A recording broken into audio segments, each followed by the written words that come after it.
मुमरा में नए बढ़ते विकास में लोगों को मिल रहा है हर चौराहे पर कचरा।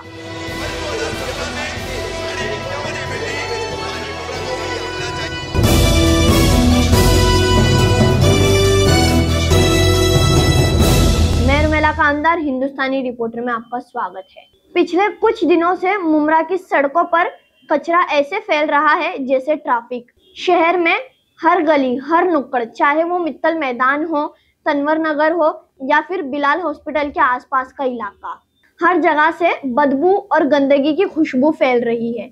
इसी मुद्दे को और उठाते हुए एनसीपी अजित पवार गुट के राजू अंसारी ने क्या कहा, सुनिए।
मुमरा शहर में बहुत सारी समस्या है, जिनमें से एक समस्या कचरा है, डंपिंग ग्राउंड नहीं होना।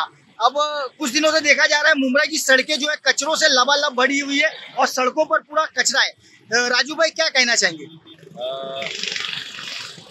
सबसे पहले तो मैं अपनी ये बात बोल दूँ कि हमारे मुमरा कौसा के लोगों ने एक बात को समझने की ज़रूरत है कि जिसको हमने वोट दे करके 96,000 वोट जीत करके आया हुआ शख्स है, आज से 1 साल पहले, अभी नवंबर में 1 साल पूरे हो जाएंगे उनको। कौन है वो शख्स? हमारे यहाँ के लोकल आमदार जो हैं, जिनका नाम है माननीय श्री जितेंद्र अवार्ड साहब जी, वो यहाँ के लोकल आमदार हैं, चौथी मरतबा के आमदार हैं, वरिष्ठ आमदार हैं और अपने आप को कहते हैं कि मैं नेशनल लेवल का लीडर हूँ। तो नेशनल लेवल का लीडर है तो चिराग चले अंधेरा। आज उनके वार्ड के अंदर गली गली, जगह जगह, नाके नाके के ऊपर जो कचरों का अंबार आप मेरे पीछे देख रहे हैं, इतना बड़ा बड़ा अंबार यहाँ पर पड़ा हुआ है, तो ये फेलियर नहीं है क्या ये हमारे मुमरा कौसा के लोगों ने उनसे सवाल नहीं करना चाहिए कि इसके ऊपर आपने क्या किया अभी तक, क्यों नहीं आपने अब तक ये कचरे को उठाया? आज ये हाल है हमारे मुमरा कौसा का कि हमारे बहुत सारे बच्चे बीमार हो रहे हैं, कहीं ना कहीं मुमरा के स्वास्थ्य के साथ, सेवाओं के साथ खिलवाड़ हो रहा है। हमारे बच्चों के ऊपर टाइफाइड, मलेरिया, डेंगू, एंटा फीवर, जैपनीज फ्लू, ऐसे बहुत सारे अलग अलग फीवर इजाद हो रहे हैं। क्यों हो रहे हैं? इस वजह से हो रहे हैं, ये कचरों का अंबार पड़ा हुआ है। आज हमारे मुमरा शहर में अगर कोई बाहर से लोग आते हैं तो हमने नाम रख कर जाते हैं कि आपका मुमरा शहर का गंदा क्यों है, आपके मुमरा शहर में इतने सारे कचरे के अंबार क्यों पड़े हुए हैं, हम क्या जवाब दें? तो ये हमारे मुमरा। राजू भाई, जिस तरह से देखिए विधायक जी हैं, विधानसभा में अधिवेशन में एक आवाज उठा सकते हैं कि मुमरा में कचरे की समस्या बहुत बढ़ती जा रही है, उसको लेके कहीं ना कहीं डंपिंग ग्राउंड उपलब्ध कराना चाहिए मुमरा शहर वासियों को। मुझे एक बात बताइए, पूरे हमारे थाने महानगर पालिका में 9 प्रभाग समितियां अलग अलग, मालूम है आपको? वागले स्टेट है, वर्तक नगर है, बाजीवाड़ा है, उखलसर है, कलवा है, मुमरा है, जीवा है, कोपरी है, ऐसे 9 प्रभाग समितियां हैं। तो बाकी के 8 प्रभाग समिति प्रॉब्लम क्यों नहीं, सिर्फ मुमरा में ही प्रॉब्लम क्यों है? इसलिए प्रॉब्लम है कि हमारा जो आमदार साहब है, उन आमदार साहब को कभी मुमरा कौसा के मुद्दों की पड़ी नहीं है। उनको सिर्फ एक ही चीज पड़ी है कि मुमरा कौसा में हिंदू मुस्लिम करे किस तरीके से वोट दिया। राजू भाई, 9 प्रभाग समिति तो बहुत दूर की बात, आप यहाँ से लेफ्ट मारेंगे कलवा पहुँचेंगे, आपको वहाँ पर स्वीट एकदम। क्यों इस तरह का भेदभाव क्यों? क्योंकि वो विधायक तो कलवा के भी हैं और विधायक मुमरा के भी हैं, लेकिन मुमरा में इतनी गंदगी और कलवा में इतनी साफ सफाई। क्योंकि उनको मालूम है, उन्होंने 2 एक्सपेरिमेंट करके देख लिए, 2024 का लोकसभा का इलेक्शन और 2024 का एमएलए का इलेक्शन, कि मुमरा कौसा में लोगों को थोड़ा सा जज्बाती कर लो, बीजेपी का डर दिखाओ, लोग मुझे वोट दे देंगे। तो यहाँ पर काम करने की जरूरत क्या है? आज कलवा के अंदर लोग सवाल करते हैं। आज आपने देखा कि कलवा के अंदर पूरी एनसीपी शरद पवार एसपी जो है वो साफ हो गई, सारे के सारे नगर से छोड़ के चले गए। क्यों चले गए? कहीं ना कहीं उनको आत्मचिंतन करने की जरूरत है कि मैं जो काम कर रहा हूँ, मैं जो मुमरा कौसा के अंदर जो भेदभाव कर रहा हूँ, इसी वजह से आज पूरे मुमरा कौसा उनको छोड़ कर चले जा चुके हैं।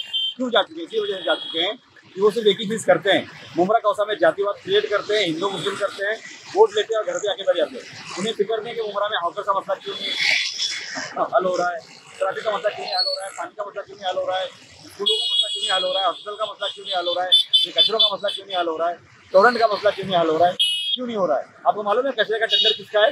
ये कचरे का टेंडर हमारे बीजेपी के एक MLC है, जिनका नाम है प्रसाद लाल। उन्हीं की कंपनी का नाम है क्रिस्टल, और इस क्रिस्टल कंपनी ने टेंडर को लिया हुआ है। और मैं ये समझता हूँ कि जानबूझ करके मुमरा कौसा के साथ में दुर्व्यवहार किया जा रहा है, और ये मिली जुली सरकार है, मिली जुली भगत है। मुमरा की ट्रैफिक समस्या या कचरे की समस्या, उस पर बोलने वाले पर झूठी FIR करके उसे जेल में बंद कर दिया जाता है। आप समझ रहे होंगे मैं किसकी बात कर रहा हूँ। मैं साफ समझता हूँ कि आज जो रफीक कामदार साहब के साथ जो हो रहा है, वो कहीं ना कहीं जो पिछले 4, 5, 6 महीनों से वो अटैक कर रहे थे हमारे यहाँ के लोकल आमदार जितेंद्र नवाड साहब को, तो ये उसी का नतीजा है कि उन्हें अरेस्ट करवा के अंदर डलवाया गया है जानबूझकर एक शर्त के मातहत, और उनकी कहीं ना कहीं उनकी एक जो पत्रकारिता की जो लाइफ है उसको खत्म करने की कोशिश की है। राजू भाई, आप और आपकी पार्टी किस तरह से ये सब समस्या को लेकर मुमरा शहर में अब काम करेगी? मैं काम करने की बात नहीं कर रहा हूँ, मैं काम किया हूँ उसकी बात कर रहा हूँ। हमने चौपाटी बनाई जाकर। अगर आपने काम किया होता तो ये दिख रहा नहीं होता। हमारे हाथ में नहीं है, मैं आपको साफ बोल रहा हूँ। आप कुछ तो पत्र व्यवहार तो कर सकते हैं। पत्र व्यवहार कर रहे हैं, मगर आप एक बात तो समझ लीजिए, जो शख्स हमारे पूरे इलाके का आमदार है, आमदार कहीं बड़ा होता है नगर सेवक से। हम छोटे मोटे नगर सेवक है, हमारी आवाज हम हमारे हाउस तक ले जा सकते हैं। हमारी महानगर पालिका 3 साल से बर्खास्त है। आपको मालूम होगा कि 5 मार्च 2022 को हमारी महानगर पालिका बर्खास्त हो गई। हमारा कोई हाउस नहीं चल रहा है, इनका हाउस चल रहा है ना। हाउस में आवाज उठाए ना, क्यों नहीं उठाते? हमारी DPDC की मीटिंग में क्यों नहीं जाते? हमारी दिशा की मीटिंग में क्यों नहीं जाते? जाके वहाँ क्यों नहीं बोलते कि मुमरा कौसा में आज कचरों का अंबार क्यों पड़ा हुआ है?